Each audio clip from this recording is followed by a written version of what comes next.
Kapagpalang araw po, kaibigan. Ito po ang inyong kaibigan kay Jesus, Brother Manny Bautista.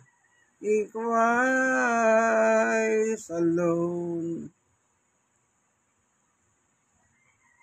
Meron po akong hawak na Biblia. O amen.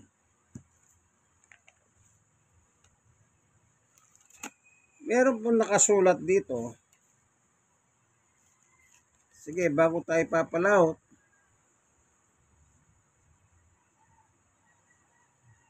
tayo muna'y mananalangin. Siyempre, tingin natin ang tulong ng Diyos ang kanyang patnubay upang siyang gumabay sa pagbabasa natin ng kanyang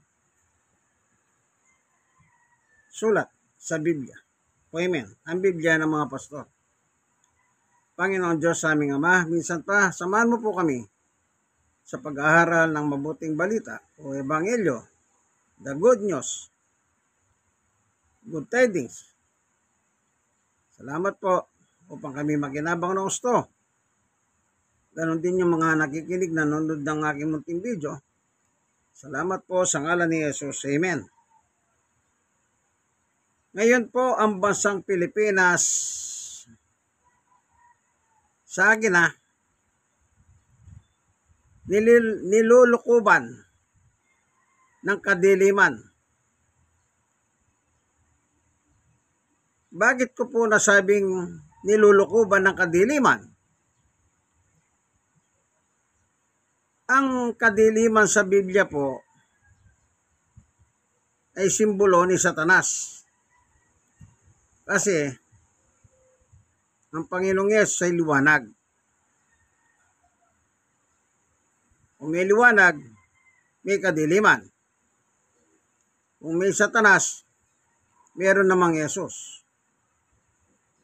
Pero siyempre sa Biblia, kung babasahin mo, hindi mananalo si Satanas kay Yesus.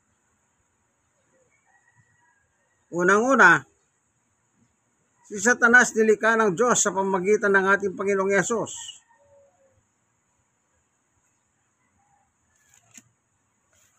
Kaya wala siyang panalo doon, siyempre. Pero hanggat hindi pa po dumarating ang Panginoong Yesus, nagtatrabaho po si Satanas ng double time. Para saan? Dito sa Kolosas, meron kong babasahin. Kolosas 1:15, si Kristo ang larawan ng Diyos na di nakikita. Siya ang panganay na anak. Tama, panganay po si Jesus. At only begotten siya kung tawag sa kanya.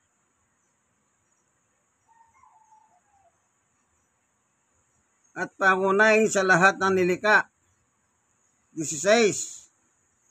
Sapagkat sa pamamagitan niya, kay Jesus, ay nilikha ang lahat ng nasa langit at nasa lupa. Nakikita man o hindi, pati ang mga espiritual na kapangyarihan, pag-ahari, pamamahala at pamumuno, ang lahat ay nilikha ng Diyos sa pamamagitan ni Jesus at para sa Kanya. Anong nakalagay dyan? Nilikha ang lahat ng nasa langit. Nakikita man o hindi. Yang mga anghel, di natin sila nakikita. Yan ay nilikha ng Diyos sa pamamagitan ng kanyang anak na si Jesus. Nilikha. Si Satanas anghel yan, matinong anghel yan. Pero nung magmataas ang kanyang puso, gusto niya pangigitan ng Diyos. Siyempre, hindi naman po pwede yun sa Diyos Nilikha ka lang ng Diyos, gusto mo mas mataas ka pa sa Diyos. Kaya gusto niyang umakyat pa sa itaas. Nangigit pa sa Diyos. Sabi ko nga po, hindi umubra. Kaya nilaglag si Satanas ng Diyos. Actually, doon sa libro ng Job, nang tanungin ng Diyos si Satanas, libutero yan eh. Libutero. Ito, hanapin ko ha.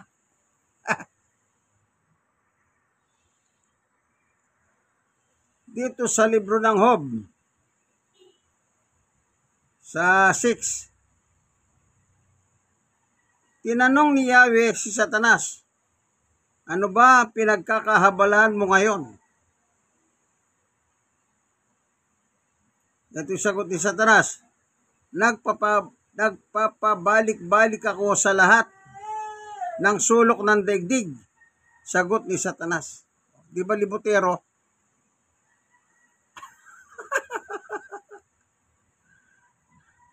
Nagpapabalik-balik ako sa lahat ng sulok ng daigdig. May sulok ba ang daigdig? Bilog. Pag bilog ba may sulok? Siyempre wala. Merong kwento dyan. Sino kasi yon? At saka na lang, nakalimutan ko na yung pangalan niya.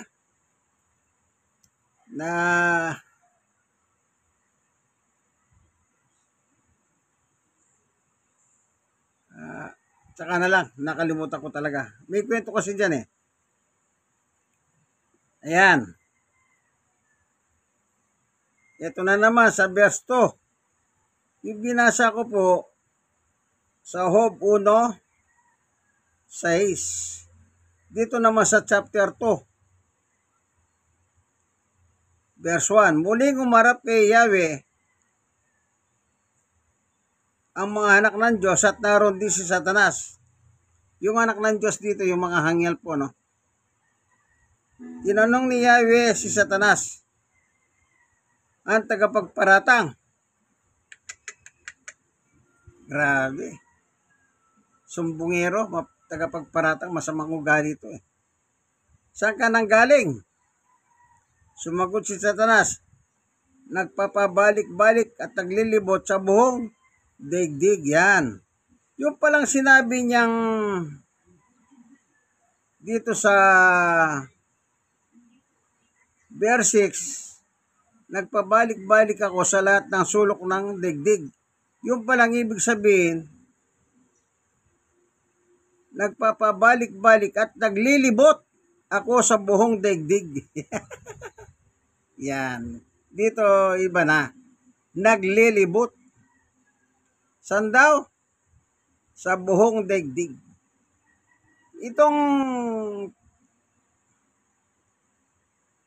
daigdig ng itong Pilipinas, bahagi yan ng daigdig. The earth. Yung bilog bola, parang bola, bilog. The earth. Yung mundo. Pabalik-balik pala si Satanas dito. Hallelujah.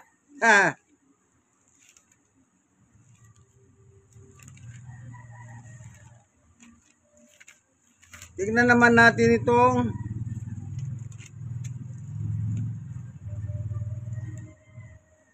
unang 1, chapter 5, verse 19. Ang buong sanlibutan ay nasa kapangyarihan ng dyablo. Yun. Sa ibang salin ng Biblia po, doon sa ang salita ng Diyos, mundo nakalagay doon. Or daigdig. Dito pala, sanlibutan. Sa bagay, sino ba binubuo ng mundo? Di mga tao, sanlibutan. Anong sabi? Nasa kapangyarihan ng dyablo. Itong mundo natin, kaibigan.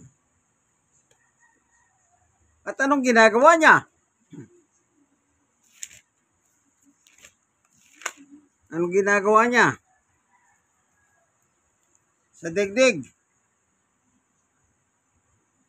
At sabi naman ni Juan dito sa pahayag 12:9,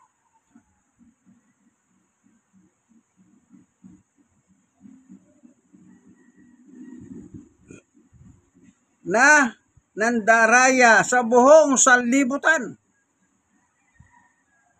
So, ang trabaho niya pala, mandaya ang mga tao. Dito naman sa pahayag 2010, at ang diablong nandaya sa kanila, mga tao, dinaya, ay tinapos sa lawa ng apoy at asupre na pinagtapunan din ng alimaw at sa uwad na propeta. Pahihirapan sila doon araw at gabi magpakailanman. O, ito na yung future. Pahihirapan sila. So, hindi pa sila pinapahirapan. Future tense sa salitang ito. So, pahihirapan pala si Satanas. Saan? Lawa ng apoy at asupre. Yung palang ang kainatnan ng ni Satanas sa pagdating ng parusahan siya ng Diyos.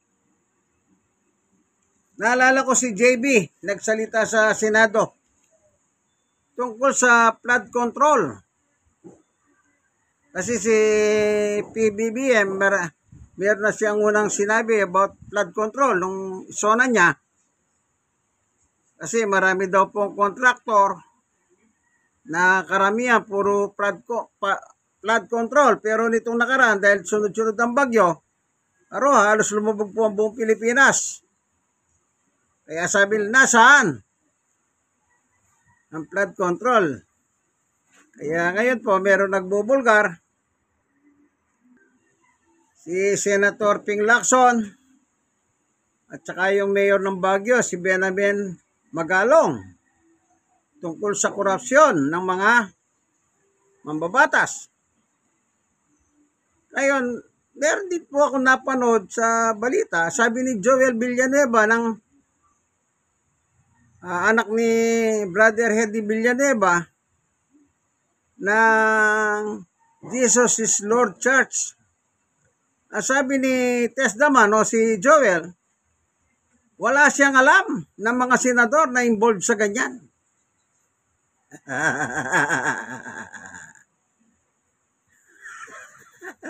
Sigurado ka, Senator Joel Villanueva?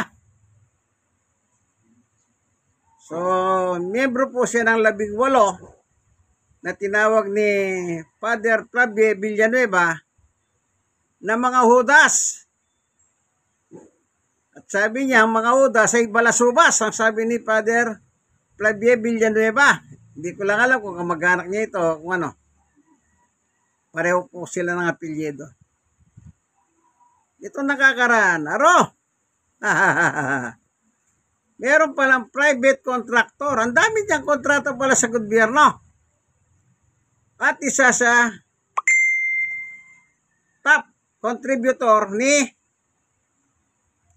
Senate President Chis Escudero ng Bicol. Nung gobernador si Chis sa kanila sa Bicol, nakairit siya noon sa panahon ni Presidente Rodrigo Roa Duterte ng isang proyekto. So, at kanya namang nakuha yung minimiti niya. So, nasabing itong private contractor, nagbigay siya kay Escudero ng 30 million.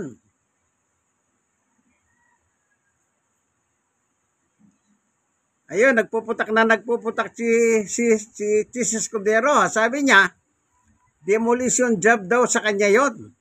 Gusto siyang mawala sa pagiging Senate President. Si Bongbong ang nagsalita eh.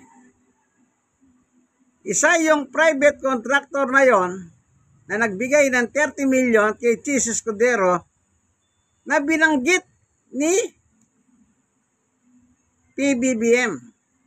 15 kontraktor. At yung kontraktor na yun naman, di ko alam kung anak niya o ano, yung tumakbong mayor ng Pasig na kalaban naman ni Mayor Vico, sitting mayor ng Pasig. Naalala nyo ba lahat ng korupsyon sa Pasig? Pinagtatagpas ni Mayor Vico. Ito palang tumakbong babae bilang mayor ng Pasig. Ang dami po palang negosyo. Na yung mga negosyo nilang yan, nakukontrata rin. So, nakinabang yung past administration ng Pasig. Kaya yung mga sinasabi ni Mayor Vico, ito pala, at binulgar ni Mayor Vico sa kanya social media, yung mga pangalan nitong nakalaban niyang babaeng mayor. Na yung babae naman, kapilyedo niya, yung taga Bicol. Na top contributor ni Escudero. Di nagpuputak-putak na si Escudero. Ala naman nagtatanong, at mano, pagka putak ng putak, okay, to defense. Yan. Nagsalita si Attorney Mac Makalintal. Abogado yan ng Comelec. Sa Comelec, sa election lawyer. Sa kanyang paliwanag, bawal pala yon. Labag sa batas. Kayong kontraktor ng pribado na nakakakuha ng kontrata dito sa gobyerno, bawal pala silang magbigay. Kasi nga, naalala ko nung araw po, nasa private company po ako, nagtatrabaho ko sa pribado, hindi sa gobyerno. Sa transportation. Tapos meron pong mga empleyado ng dole. Pakidala nga ito kay Olin. Yung mga empleyado ng Labor Department ng Region 3 San Fernando. Aba, may mga pasis pala sila. At nabasa ko,